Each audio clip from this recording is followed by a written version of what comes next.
Francis is not a producer, but Francis is the guy who says whether that song goes out or not. Okay, hold on. You guys, this is the best city I'm doing what? I have so many questions. Okay, so Francis sounds like A&R. He sounds like he knows who is the guy sitting down making the beats. Lucas. Yes. So where does Francis check in? Who takes this song to radio? There was a guy called Banda. Do you remember Banda? Yes, Banda now is the one. Banda is the one who is... Yes, I know Banda. Yeah. Yeah, okay. So Banda takes the music to Thingy. Yes. Rewind selector, come again. Guys, we're coming back to that other conversations. Let's sing here Ogopa. You know when we touch Ogopa and you are internal, you are as close to Lucas as we are getting right now. We have to spend some time there. Let's have a conversation about Ogopa. So right now you're at HomeBoyz, and at HomeBoyz, Lucas, who I'm hearing is just a part of the Ogopa, is the DJ there. Yes. And he's a DJ under HomeBoyz. Yes. Now Lucas, on his other side, or his main hustle, is a producer under this stable called Ogopa. Yes. Tell us a little bit about the history of Ogopa then. Ogopa, okay, this part, as far as I know, Ogopa was formed by Francis and Lucas. So they're the two owners of Ogopa. The roles they play is Lucas is the producer. Francis is the admin, is the finance, is the... He's the guy he's the strategy guy. Yes. But they would still sit together. So Lucas would do something and then they sit together with Francis. Listen to it, go through strategy, figure out, is the market ready for this song? Is this song ready for the market? No, shelve it. Hold on. Go to. And do you know what they're looking for when they're asking, is this song ready for the market? No, that was now a discussion between the two of them. But there was something, and maybe I actually need to find out where was this. Just check the mic at the back there. Okay, no, it's good. Those are hearing some go on. So I need to check what's Francis's background. But Francis had an ear. There's something that I say, and I think subconsciously I got it from Francis. The Kenyan audience don't know what they want, but the Kenyan audience know what they don't want. So I think Francis had figured that out kitambo. So when did you at this time, do you ever go to Ogopa? Did I ever go to Ogopa? Did you ever see them in the studio making this magic? I think maybe I went once or twice, but not necessarily when they were making magic. Maybe either to drop Lucas, or to pick him up. You guys are boys. It's not like you are in the awe of what he's doing. Yeah. No, of course we're still in the awe, because let me tell you what happens. So he brings something that he's done. You listen to it, you're like, wow, sounds nice. When you go to the club that Friday and he plays it, you're like, whoa. Because now you're seeing the crowd reaction. Sorry, can we take a break? Yeah. I need to go to the bathroom. Okay, sir. Check. Okay, we're back.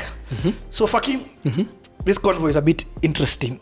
You are, anytime the reason why I'm dwelling here is Lucas is very elusive. Has he always been like this? Yeah. There's nothing new. Nothing new. This is. But when you understand him, you'll appreciate why he's like that. Why? Just give me what you can say about that. He's those guys who he'd rather his work speaks for itself.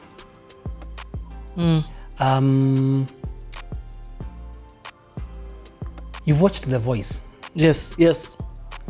The Voice, to me, is the best talent search show in the world.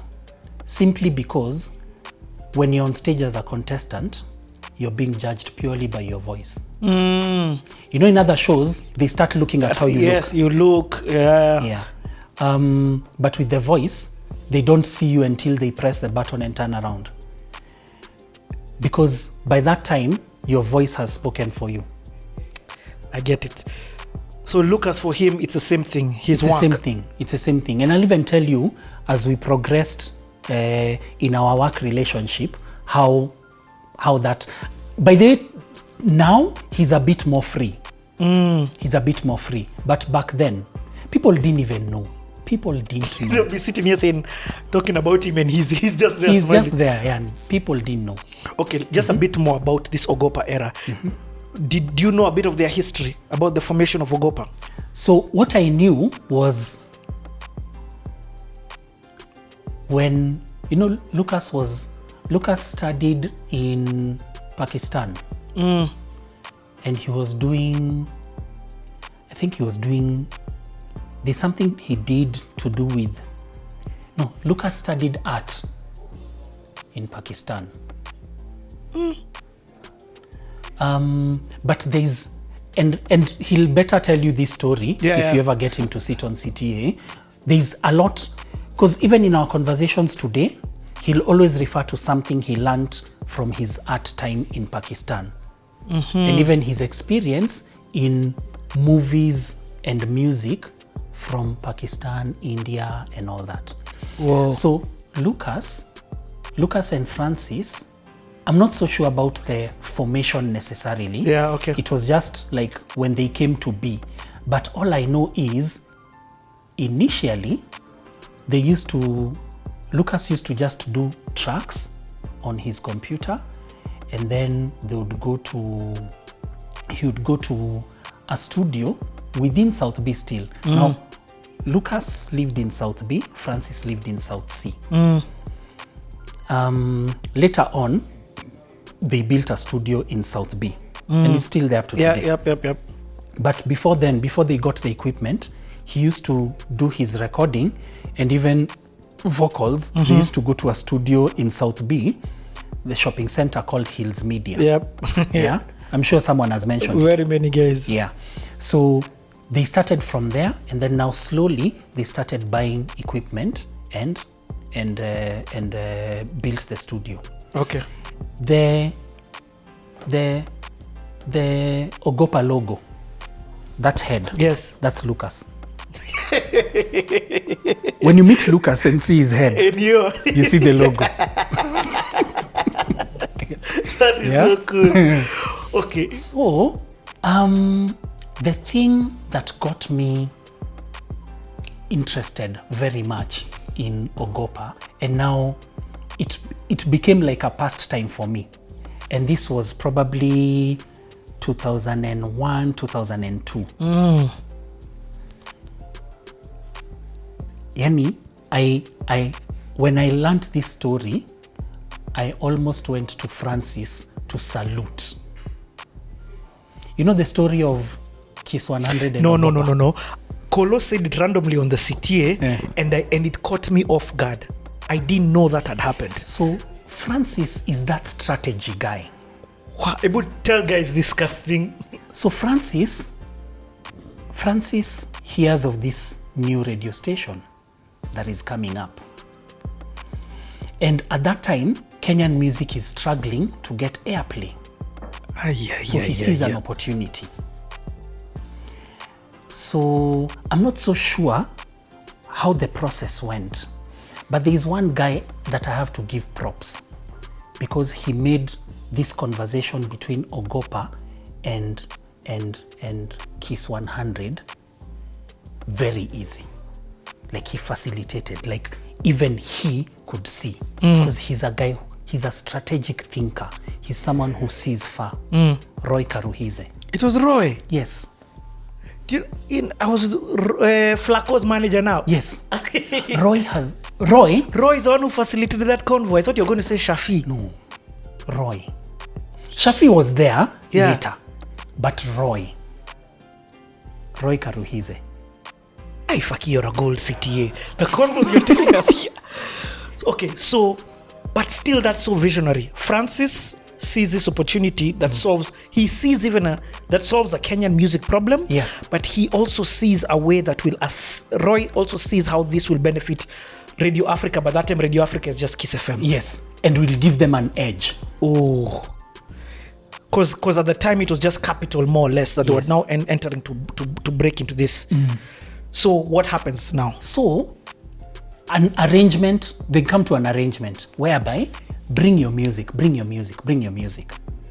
So then, and because Kiss and especially Patrick Kwako later and Roy Karuhize from the start were very forthcoming with feedback. Feedback is very important. Feedback of just to tell a producer, people are calling to ask for this song.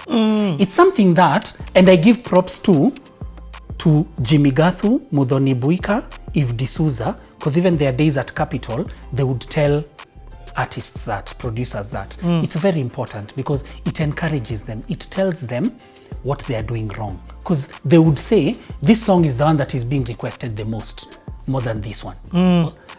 Now that you've brought this one, it has beat the one you brought last week, you know. And then it also, the industry started learning the shelf life of a song. Like when a song hits radio, it's important to know when you release a song by an artist, how long do you give it before you release the next one? Very important. So Francis was very big on feedback. Francis would spend hours and hours and hours. And later on I learned when he's spending those hours getting that feedback, they would again spend hours with Lucas discussing that feedback.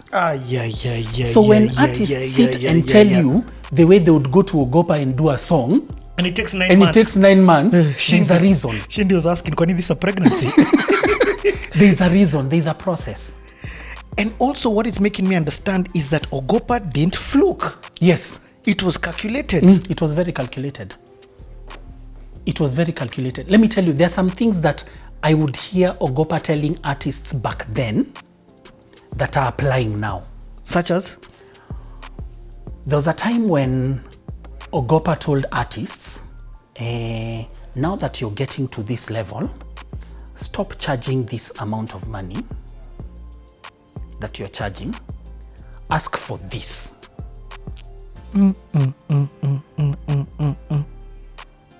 But those days, buying flashy clothes from, do you remember Jack Cruz?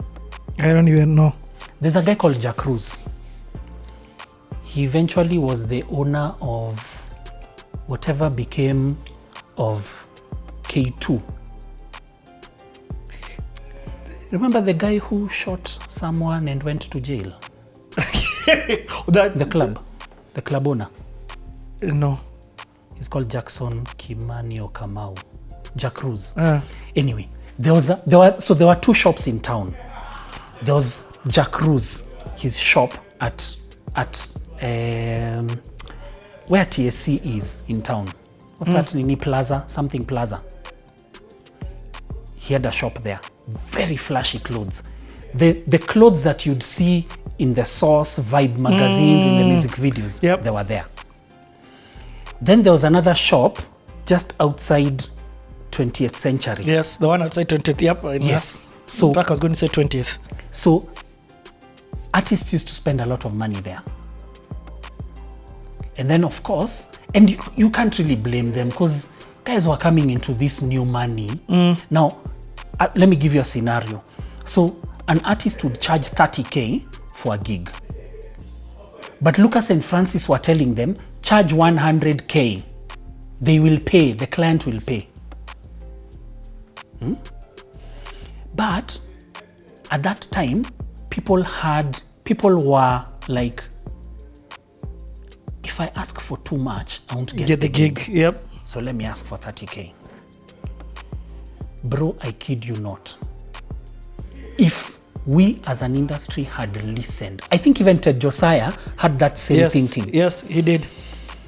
If we had listened to them, and let me put myself in the industry there. If we had listened to them, I kid you not, we'd be doing the same rate cards as Diamond. Oh man. We blundered. That was the point. We blundered. we did not see the bigger picture. You see, you're creating something that people want so much. Now, at that time, corporates are the ones who are paying for all these gigs. Now, a corporate is not someone who's chucking money from their own personal pocket. Yes, it's true. It's the budget that is there. There are many opportunities, you know. Yeah. But we would have cases where I'd go and represent an artist. So, Under the Homeboys brand now. No, under Ogopa. So I had a side deal with Ogopa when I was at For Homeboys. your what let that story just go on the side. I'm so glad you brought it back. So I had a side deal with Ogopa. So for some time, I used to be like an agent for Ogopa. So I'd go get deals for them, like for artists, Nini. And this one now I would work a lot with Francis, not even Lucas, Francis. So I would go, I get a deal, Nini, for an artist, performance. Give us an example. If I give you an example, it will spoil the next thing that I want to tell you. Okay, but then don't give me an example. So I would go and get a deal for an artist. So I ask for a certain amount. Then they say, we'll get back to you. Then kidogo, they don't get back to me, but I see the artist performing at the gig. Yeah. They've called the artist directly. They call the artist directly. And the artist is not thinking chums wise. He just says yes. So me asked for 100K. He may ask for 40. He asked for 30. Yeah. They could have settled on 80. Do you know the worst part about this story is when they ask for 30, see, they've gone behind my back. So they're hoping for two things. Number one, that they get the deal because they think me asking for 100 will not get them the deal. And number two, they are escaping my cut and Ogopa's cut. So they go directly. Now, see, the deal is 30. So you're paid 15K deposit. See, there's a balance of 15K that you have to be paid after the gig. When it's not forthcoming, who do they run to? You. Francis and Fakii. There's this gig we performed and they have remained with our chums 15K. Yeah. Okay. You're showing a different side of how things happened. You see, and that's why right now you'll find a lot of us artists asking for, like, artists would say, give me my deposit when we sign and my balance before nipande stage. Because the hassle of following someone after. Yep. So we went through a lot of that. So you had this side gig where you literally had a full relationship with Ogopa. Yeah. And at this time, are you seeing the birth of Ogopa? Are you seeing the first artist coming up? No, Fakii, this by is like that a time- 3-hour conversation. By that time, 2004 Issa's even gone. Fakii, you can't run 2004. No, I'll tell you about Issa. So by that time, we had seen Ogopa 1, the compilation. So we had seen Nameless coming up. I think Nameless by that time had even done his album. We had started seeing, I think now we're even getting to Ogopa 2. And now there were plans to start doing individual albums. 2002, I think Klepto was still in school, or they were coming out of school, 2002 going into 2003. Yes. But let me tell you, there's a Sunday I cried. The day Issa died. Ebu, wait 1 second. I know guys are a bit upset because I've made you wait there. There's so much happening in this era. I can't believe we're going to pass this Toros. At Homeboys, you've not even talked about Homeboys becoming a music studio. No. And Msioka. No. And were you there at the time? Yeah. Bro. Do you know what Msioka doesn't tell you? Let me tell you a story Msioka doesn't tell you. I don't know where I met Msioka, but when Msioka first came to Homeboys to meet with John. Yes. John used to operate in such a way that while there was a studio in the office, there was also a studio in his house. So John just so that he doesn't get interruptions, used to work a lot at his house. Then he comes to the studio later. And you see, John, by the time he's coming to the studio later, he's coming to do his own thing. So it's not, he doesn't have to be there at a certain time. Yes. It's up to him to decide. He can decide that just for a change of scenery or environment, he moves from home studio to, or maybe there's something there in that studio that he doesn't have in the smaller home studio that he wants to, you know. Msioka used to come to Homeboys to meet John. Homeboys Baricho now? Yes. Uh-huh. Msioka used to sit at the reception waiting for John. Talking to Kaleche? No. Kaleche was not there at that Kaleche's time. gone, Kaleche, but when we're working with Kaleche, at the mall? the office was at the mall. Okay. Yeah. Now, so Msioka would wait at the reception. At the reception, there were two chicks. There was Wanja and oh my God, I can't believe I'm forgetting her name. Shiro. And the reason why I remember Shiro, sorry, I have to say this. The reason why I remember Shiro is when I moved out of home to go to my first place, Shiro gave me her black and white TV. So I can never forget Shiro. I'm not supposed to forget Shiro. So you can't. Anyway, so Msioka used to chill at the reception waiting for John. Now it was not easy to see John. At all. It wasn't easy. Once John gets in, John used to lock himself inside the studio. Yeah. And then he unplugs the extension phone. Yes. So even if you try and call him from an extension in the office, nothing. So you have to wait for him to come out. In fact, we used to joke and say, John, one day you'll come out of there and you find the rest of the building has burned. So what was he doing? His creative stuff. John is very creative, eh? Yeah. Those are the days when he used to do his remixes. So Msioka used to chill there at the reception. There was a time Msioka was giving up. But me, I don't know why. I liked Msioka's vibe. So I just kept on telling, just chill. Imagine, it's not anything personal with you. It's just maybe he's busy or, you know, just chill. And at that time, before Msioka, was there a producer? Was there a producer? Julian? Wait, there was. Before Julian, there's a guy called Brayo. Brayo now works for Standard Group, I think in the commercial or events side, and I think he even used to be a DJ. You guy, I've never heard of Brayo. You're the first one to mention him.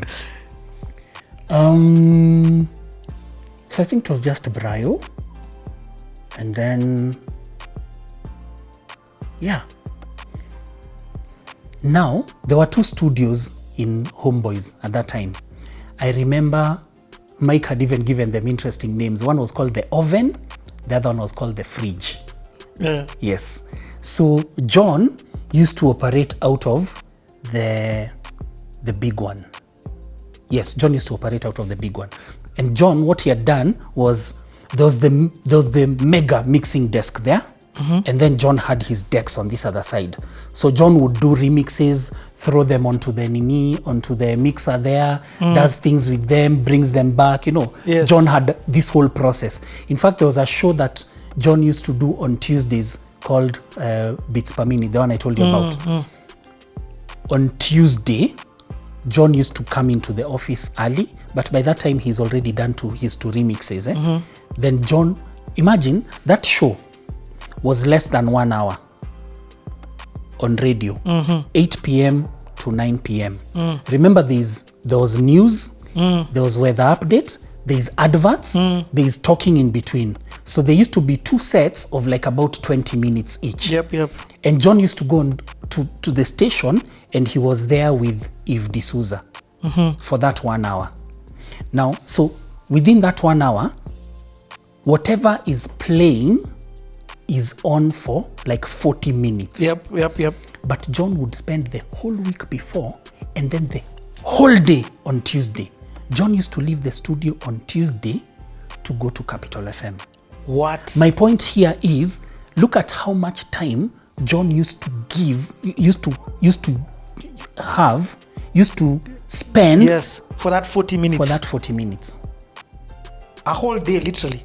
A whole day. We're talking almost 10 hours. Yeah. For 40 minutes. Let me tell you, that show blew up. That show was major. Okay. So sorry. No. You guys, not sorry. There's too much you're explaining that from a very deep level. I've had a lot of people talk about this, but none of them have gone this level deep. So you then saw Msioka come in. Yeah, so I saw Msioka come in.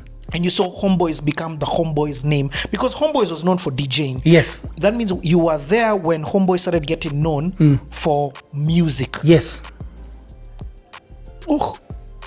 And one of the things that we hadn't looked at that time, but we realized later was a big deal, was doing adverts.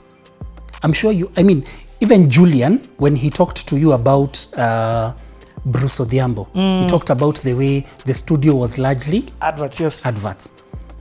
At that point, we were not really looking at adverts. But one day I walked to Mike's office and I told him, I think we should sell the studio for adverts. Then he was like, yes, it was in my plan. Do you want to start? How do you want to start? So I told him, let me just talk to a few people in the Industry. advertising industry. Yeah. Now, there's a lady I talked to. She's called Mona.